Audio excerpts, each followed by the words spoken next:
Once you are sober enough to look at this world, without being drugged by the beautiful lies they feed you, you will see a reality that is ice cold. Every society, since the dawn of time, has operated on a food chain. Only the camouflage changes. The poor consume plants and animals to survive, but the elite, they consume the time, the faith, and the life force of the poor to maintain their throne. It is not a sin, it's the law of nature. The strong absorb the energy of the weak, just as the sky absorbs the mist to keep the cycle turning. In the world of the weak, morality is hollowed out and turned into a god. When a man loses the power to change his reality, he starts creating illusions to comfort himself. Ethics, justice, fairness. These sacred words become nothing but a shield for his own impotence. The weak talk about morality, not because they are good, but because they are afraid. There is no such thing as a clean snowflake. No winner is pure. There are only those strong enough to stand tall between the blood and the tears. The illusion of purity only exists in the minds of those who dare not look into their own darkness. This world doesn't belong to the preachers. It belongs to the awakened, those who can lead with an iron fist, yet keep their soul intact. Morality won't save the weak, and knowledge won't kill the strong. Only the sober survive the hunt. Welcome to the invisible driver, where there are truths that society doesn't want you to know. Once you peel back the skin of our polite, modern society, you'll find a mechanism that hasn't changed since the Stone Age. We like to call it civilization, but in reality, it's a food chain. And in this chain, energy is the only currency that matters. In the wild, a predator kills for meat. In the modern world, the predator kills for something far more valuable: your time. Every structure you see around you, the glass skyscrapers, the banking systems, the corporate ladders, they are all designed for one thing: the extraction of life force. Think about the word mortgage. Most Americans spend 30 years of their lives chasing it. But look at the etymology. It comes from Old French, mort, meaning death, and gage, meaning pledge. A death pledge. You aren't buying a home. You are pledging your vital energy from the ages of 25 to 55, just to have a roof over your head. You are the resource being consumed, one mortgage payment at a time. And the 401k? It's a brilliant camouflage. It keeps you tethered to a desk, feeding the market with your present labor, while they promise you a few crumbs of freedom when you're too old to enjoy it. This is the anatomy of the world. The elite don't work for money. They create systems that eat the time of those who do. The lesson is simple, yet brutal. If you don't know whose table you're sitting at, you aren't a guest. You're the main course. But the physical world isn't the only place where you're being hunted. There is a new, invisible plantation being built right in the palm of your hand, and you're likely logged into it right now. Have you ever wondered why the world's most powerful algorithms are free to use? Let's talk about the digital serfdom and how they are harvesting your soul through a screen. You have spent the last 20 minutes staring directly into the sun. Most people will turn this video off, feel a temporary rush of insight, and then go right back to their comfortable cage. They will continue to pay their death pledges and scroll through the digital plantation until their time runs out. But if you are still here, you aren't like them. You are ready to make the first move. Breaking the cycle doesn't start with a grand explosion. It starts with a quiet, cold-blooded decision to stop being a resource. Look at your life right now. Are you building assets that work for you while you sleep? Or are you selling your heartbeat for a paycheck that barely covers your debt? The first move is simple. Stop feeding the predators. Turn off the notifications that harvest your attention. Cut the expenses that buy you the illusion of status. And most importantly, start building your own digital fortress. Whether it's a niche blog, an AI-driven service, or a specialized skill that no algorithm can replace, you must own your output. Think about the sunken cost fallacy. Many Americans stay in soul-crushing jobs because they've already invested 10 years. That is a trap. The time is gone. Don't give them 10 more. The architect doesn't look at what they've lost. They look at what they can build today. The lesson is this: mastery is not found in the noise. It is found in the silence of consistent, focused work. Freedom isn't something you find. It's something you build, brick by brick, prompt by prompt, contract by contract. The hunt is on. The system wants you asleep. I want you awake. Welcome to the new era of the sovereign individual. If you are ready to stop being the meal and start being the driver, subscribe and join us. We are just getting started. I am the invisible driver, and now, it's your turn to take the wheel. If you believe slavery ended in the 19th century, you haven't been looking at your screen correctly. The chains haven't disappeared. They've simply become invisible, woven into the code of the apps you use every single day. Welcome to the era of digital serfdom. In the old world, a plantation owner required physical land and brute force to harvest crops. Today, the new elite, the architects of the Silicon Valley, don't need your land. They need your attention. Every time you scroll, every like you give, and every second you spend staring at a short-form video, you are performing unpaid labor. You are the digital serf, and your data is the new cotton. The algorithm is the apex predator of our time. It is a ghost in the machine that knows you better than you know yourself. It maps your insecurities, calculates your desires, and feeds you exactly what you need to stay paralyzed in a dopamine loop. This isn't just entertainment. It's a biotechnological harvest. They are mining your focus to sell it to the highest bidder, while your real life, your ambition, your relationships, your wealth withers away in the blue light. The lesson is cold. In a world where everything is free, your mind is the only thing being sold. You aren't connecting with the world. You are being processed by a system that thrives on your distraction. But why do so many of us stay?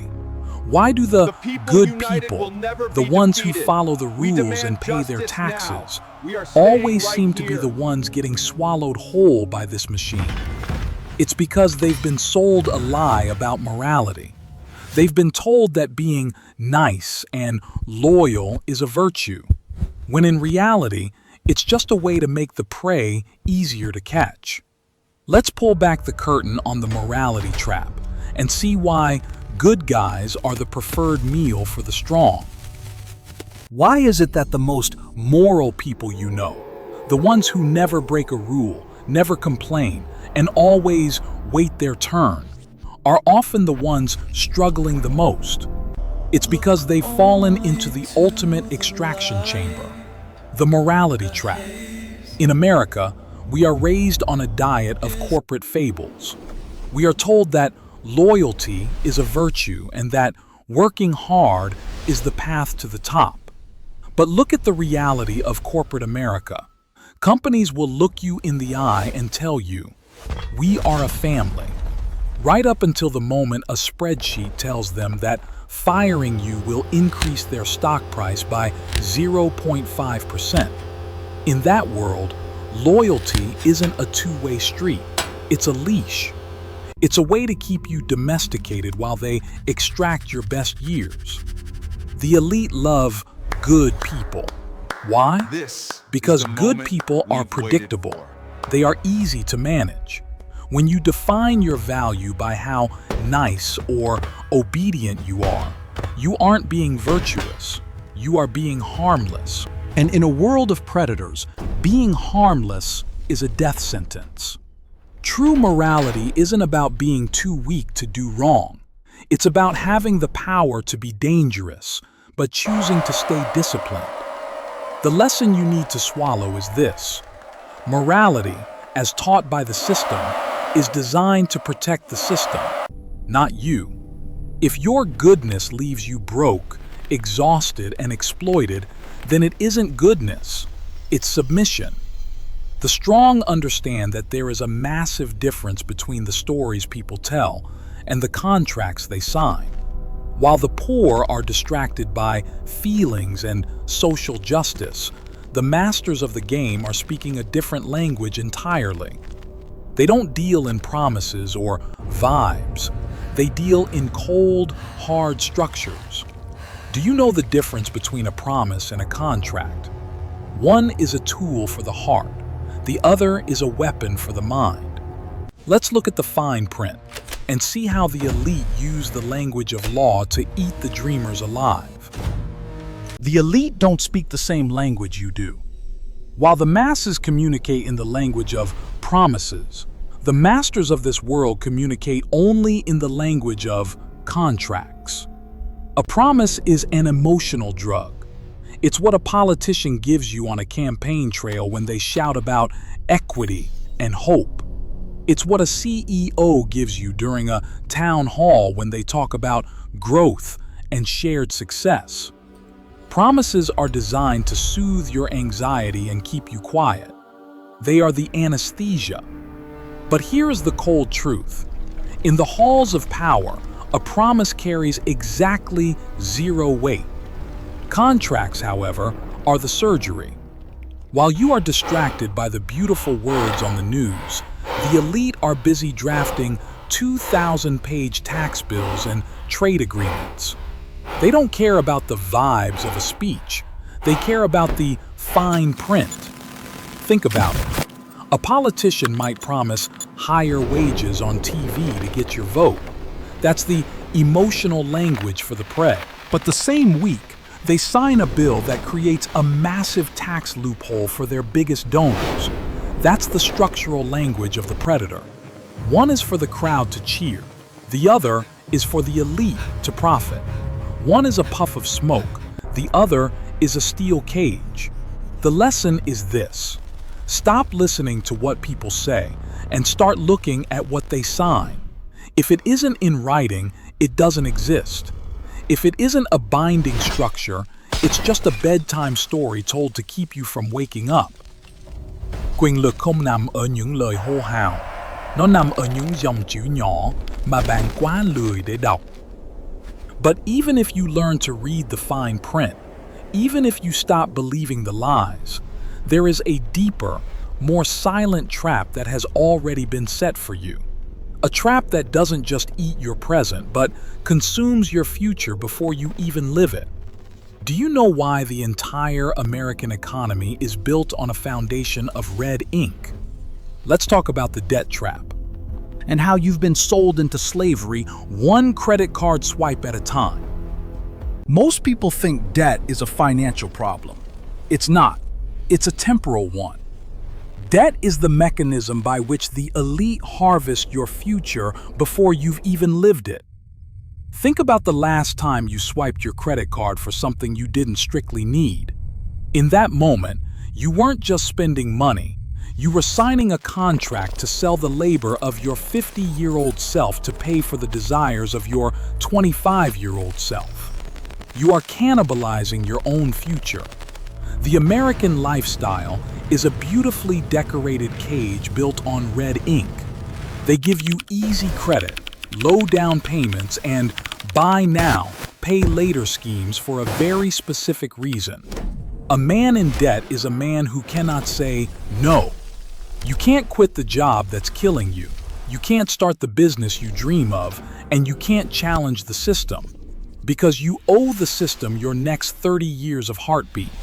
And then there is the silent thief, inflation.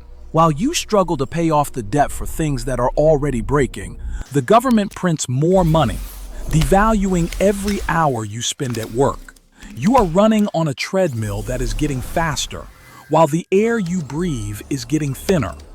This is how the predator eats. They don't take your life all at once. They take it in monthly installments. The lesson is brutal. Every dollar you owe is a chain around your neck. The only way to stop being the meal is to stop feeding the beast of consumption.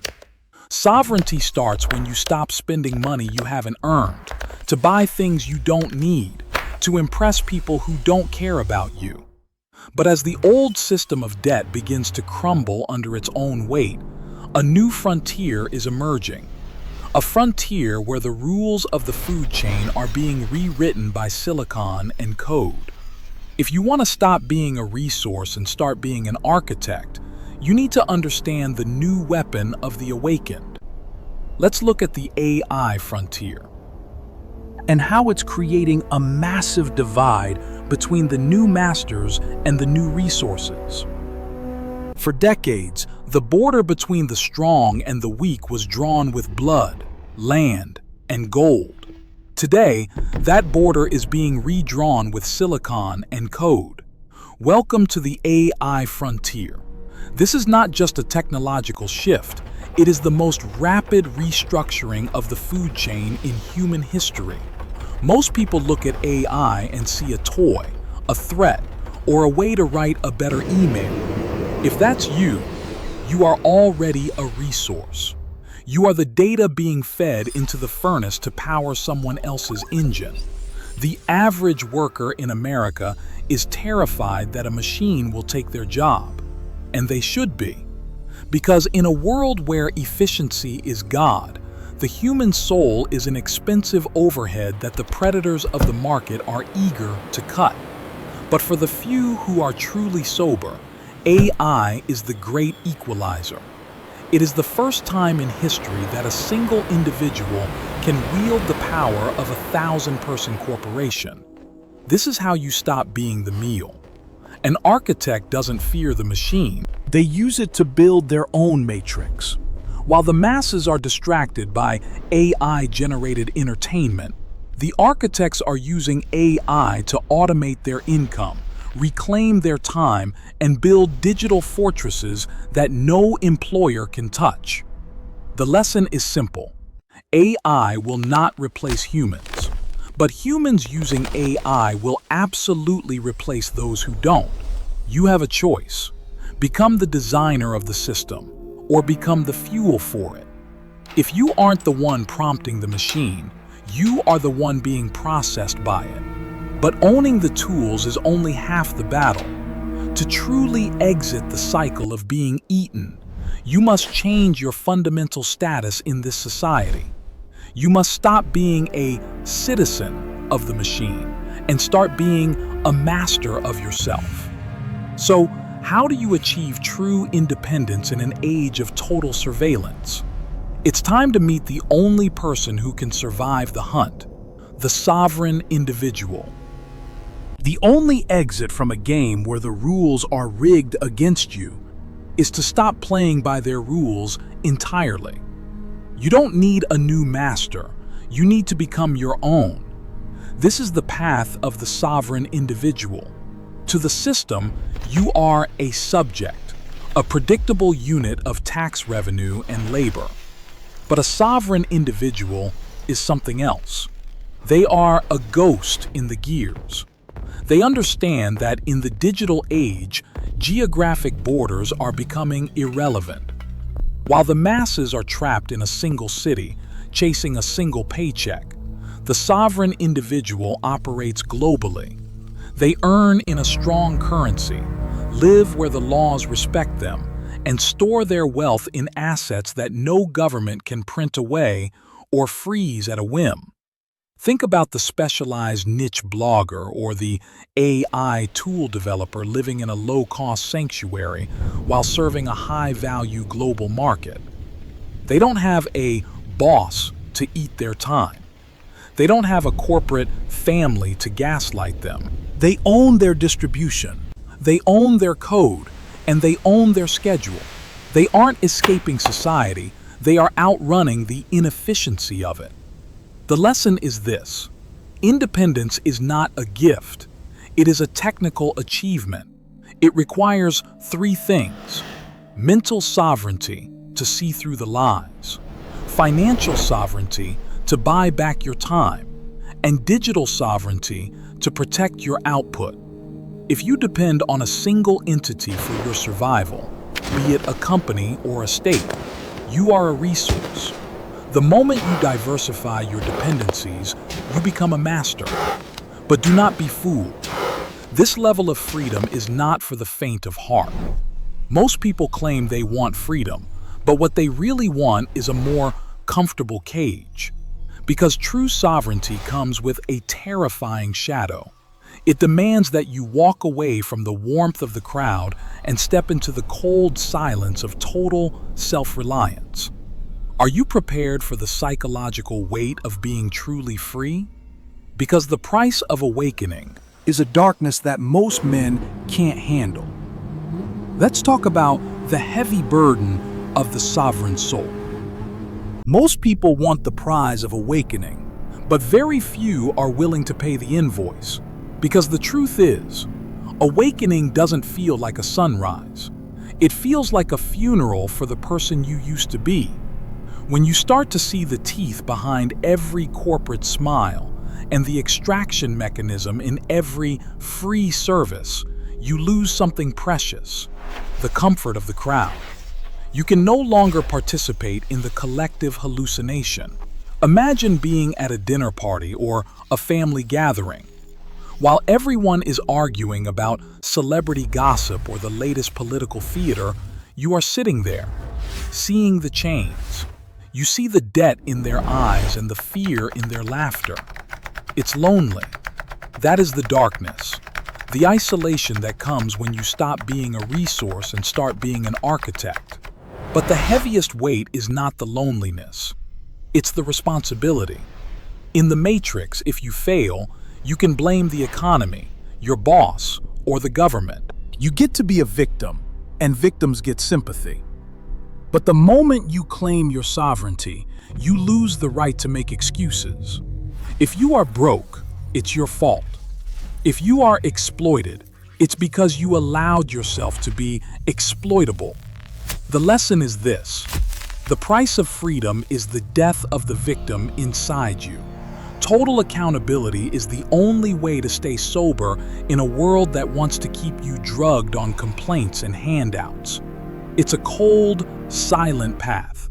But once you embrace the darkness of responsibility, you realize something profound. You don't have to hate the predators, and you don't have to pity the prey. You just have to learn how to exist in the middle of it all without losing your soul. In fact, you can do more than just survive. You can build your own ecosystem.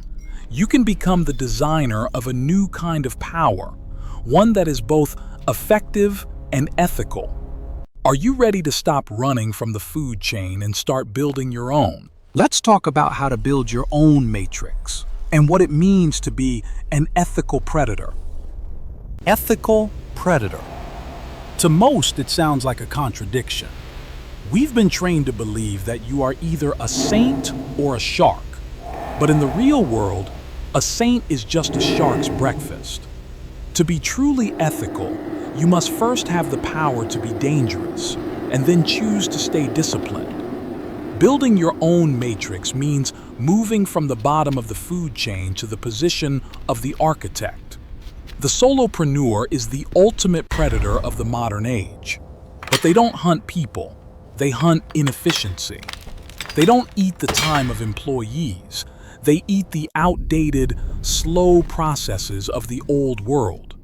Think about the independent software developer who uses AI to do the work of a 20-person agency. They aren't exploiting anyone. They are simply faster, leaner, and more intelligent than the legacy systems. While the big corporations are busy eating their workers through low wages and high stress, the ethical predator is busy building value. They create their own ecosystem, a niche blog, a digital community, a specialized tool, where they set the rules. In this ecosystem, your prey is the problem you solve for the market. Your territory is the digital space you own. By removing the middlemen and the corporate parasites, you keep 100% of the value you create. That is the only true way to be good in a world of greed. To be so effective that you don't need to steal from anyone else to thrive. The lesson is this: you don't have to be a monster to win, but you must be a monster to avoid being eaten. Build a life where you are the primary source of your own power. We've covered the anatomy of the trap, the lies of the system, and the tools of the sovereign. Now, there is only one thing left to do. The talk is over. The hunt is about to begin. Are you going to walk back into the crowd, or are you ready to make the first move to break your cycle? Let's talk about the final execution.